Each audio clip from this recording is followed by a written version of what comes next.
Welcome to a discussion of the significance of Baudrillard's theory of simulacra and simulation, where he describes postmodern hyperreality. In particular, we're going to have a look at how this is significant to Atwood's reimagined hypertext, Hag-Seed. It's helpful to begin with an understanding of overarching frameworks that govern an individual's sense of reality. You have a framework informed by texts, including spoken and oral traditions from your context, which shape the lens through which you view reality. In the case of Shakespeare, as a pre-modern, Jacobean Christian humanist, the Tempest reflects what Jean-François Lyotard described as a grand narrative. Grand narratives refer to totalizing narratives, or meta-discourses of modernity, which have provided ideologies with a legitimizing philosophy of history, including Christian redemption. And we can see that Prospero, Miranda, Ariel, Caliban, in fact, all of the members of the Milan court, suffer injustice in various ways. And then the rest of the plot centers on redemption that is achieved through interpersonal and divine forgiveness and reconciliation. As an antithesis, Atwood, as a secular postmodernist, rejects objective grand narratives, particularly the Christian grand narrative, subscribing instead to micro-narratives in a hyper-reality. The work of French philosopher Jean Baudrillard and his work Simulacra and Simulation shapes her authorial and the literary world of Hag-Seed.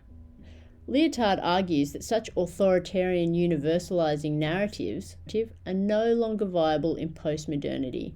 Instead, little narratives, localized micro-narratives, are more significant representations that don't have a claim to universal truth. So what is hyperreality? Baudrillard defined hyperreality as the generation by models of a real without origin or reality. In other words, hyperreality is an inability of consciousness to distinguish reality from a simulation of reality, especially in technologically advanced postmodern societies. It's a representation assigned without an original reference. In this way, imagination becomes reality. Let's unpack this further. Some of you may have seen the cult classic film, The Matrix. The film was inspired by Baudrillard's work. The whole cast was required to read Simulacra and Simulation as it was a direct attempt to capture Baudrillard's notion of hyperreality. More specifically, Neo is living in a simulated reality unknowingly and is offered the choice, the red pill, the blue pill, to stay or leave the simulated world. Baudrillard hated the film because it had a clear delineation between reality and simulation. Going back to our definition of hyperreality, it's actually the inability of consciousness to distinguish reality from a simulation of reality. Historically, his story goes something like this. A simulacrum is a copy or representation of something, a pictogram, a letter, a sound, a gesture, a signifier. Baudrillard follows Foucault by arguing that signifiers have become slowly detached from their signifieds. Where once language was a gift from God, where tree meant tree and good was what God said was good, we now live in a world where language is freed from any determinant. We realise it's socially constructed, we realise that it's humanly made and communally agreed upon, and so is flexible. Images, paintings, photos, poems, essays, conversations about a tree are simulacra of the tree, but their meaning comes not just from the tree, but from the person's worldview, their poetic flair, the hidden meaning of the story, the composition of the painting, your relationship with the person you're conversing with. The signifier tree can detach from the real tree. So here we can see the stages where we have the reality, its representation, the counterfeit through media, increasing simulation of reality, until we become so detached in the simulacrum that the relationship between representation and reality breaks down and we're living in a hyper-reality. One of the best direct allusions to Baudrillard that Atwood makes is when Felix tells Anne-Marie that the production of the Tempest is real, more than real. It's hyper-real. This delineates the nature of representation within art and how it might influence our own perception of reality, our hyperreality. So following Baudrillard's own stages of hyperrealism, which moves from the real, becoming more than real, and produces the hyperreal, is Atwood's postmodern extension of Shakespeare's pre-modern experimentation with meta-theatricality. But let's look at this more closely. We're conscious that Shakespeare often uses theatre to discuss the process of constructing reality within theatre, meta-theatre, which is why he often stages a play within a play.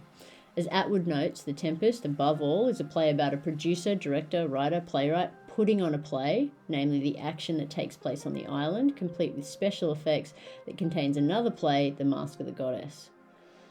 But Atwood's conversation with Shakespeare extends this notion of meta-theatre to become one where her metafictive hypertext intentionally blurs the boundaries between the real, imaginary, symbolic, and simulated in a realization of Baudrillard's hyperreality. Consequently, all representations, whether real, imaginary, or symbolic, influence individual perception of what is true. When mediated by technology, it becomes impossible to distinguish any notion of reality. All is now hyperreality in the postmodern age. Baudrillard actually said, the impossibility of rediscovering an absolute level of the real is of the same order as the impossibility of staging illusion. Illusion is no longer possible because the real is no longer possible. From a textual point of view, we see the impact of hyperreality upon Atwood's engagement with multiple voices that directly shape reality, namely the prisoners, the choose-your-own-adventure trope at the end of the novel, and the doppelganger of Felix as Mr. Duke. In fact, once you see this, you will see how frequently Atwood references Baudrillard's Simulacra and Simulation, referencing the indistinguishable boundary between reality and imaginary. Felix's identity is a simulation, a pretense, a fakery, but who's to know? Miranda is a fantasy. This reborn Miranda he was willing into being. He would twist reality until it twangled, until it became hyperreal. Mr. Duke, a simulacra of his false identity, and yet the effect of his characterization of his life was real, hyperreal. Felix's own self-reflective interior monologue urges Felix to subscribe to Baudrillard's theory. The enchantments are real, hold on to that, trust the play. Or the commentary on Ariel that the illusionary is real, and so on.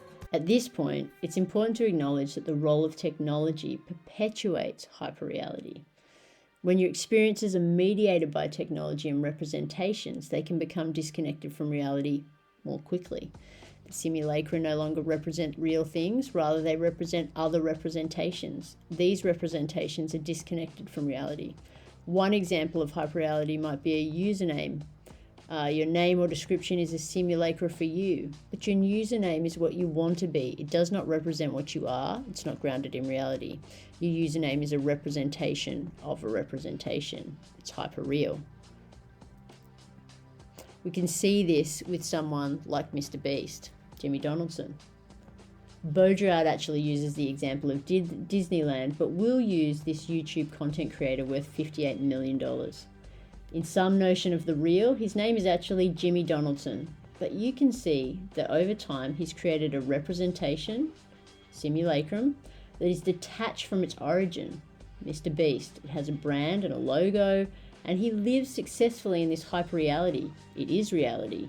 It's indistinguishable.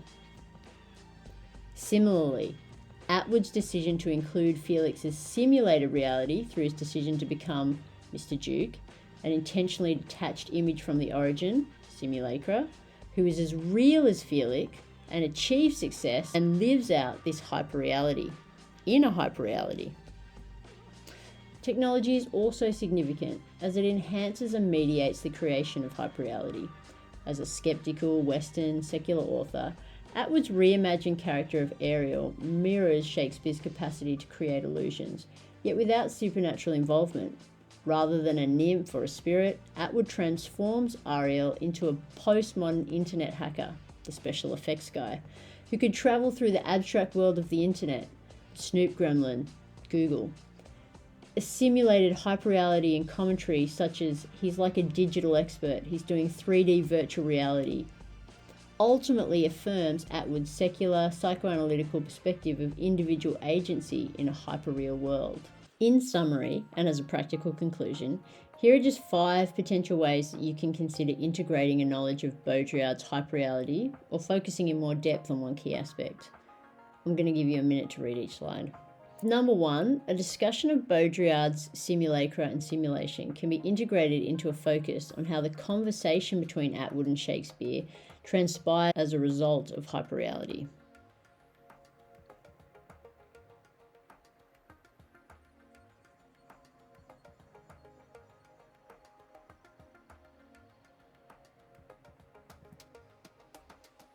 Number 2,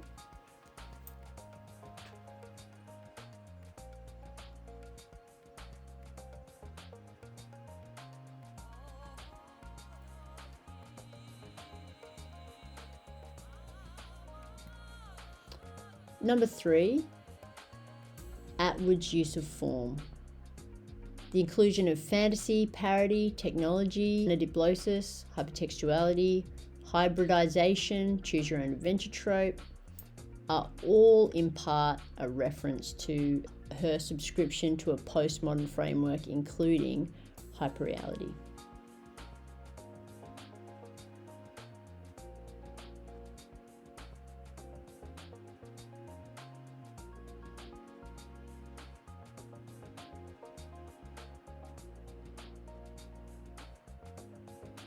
Number 4, thematically. Atwood enlarges the discussion of imprisonment and revises the treatment of illusion and performance.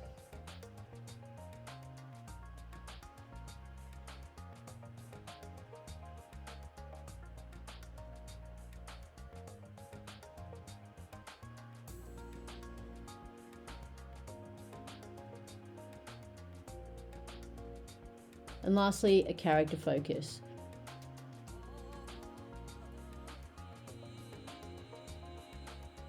So lastly, looking at the antithesis between the grand narrative of Christianity and the postmodern hyperreality that rejects grand narratives, we can begin to understand the significance of hyperreality in Hagseed.